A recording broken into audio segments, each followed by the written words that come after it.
একদিন আপনার মা আর আপনাকে ফোন করবে না। আজ হয়তো তার কথা শুনে বিরক্ত হন, ফোন না ধরতে ইচ্ছে করে, কিন্তু একদিন আপনি নিজেই অপেক্ষায় থাকবেন। মা যদি আর একবার ফোন করতো। একদিন কেউ আর বলবে না, তোর মুখটা কেন শুকনো লাগছে, কিছু খেয়েছিস তো? যে মানুষটি নিজের সবকিছু বিসর্জন দিয়ে আপনার মঙ্গল চেয়েছে, নিঃস্বার্থভাবে ভালোবেসেছে, সে আর থাকবে না। আপনি চাইলেও আর সেই ভালোবাসার ছাই ফিরে যেতে পারবেন না। একদিন আপনার ভুলগুলোর জন্য কেউ আর শাসন করবে না। আজ হয়তো রাগ লাগে, বিরক্ত হন, কিন্তু সেই শাসনই একদিন অভাব হয়ে বুকে চেপে বসবে।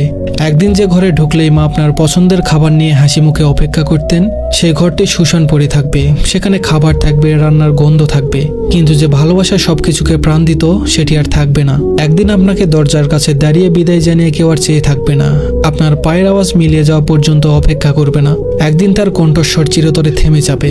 একদিন আপনি তাকে ডাকার জন্য চিৎকার করবেন, কিন্তু কোনো জবাব পাবেন না। তার হাতে মাথায় হাত বুলিয়ে দেওয়ার আর কেউ থাকবে না। রাত জেগে আপনার জন্য চিন্তা করার মানুষটি আর থাকবে না, যতই ব্যস্ত থাকুন না কেন।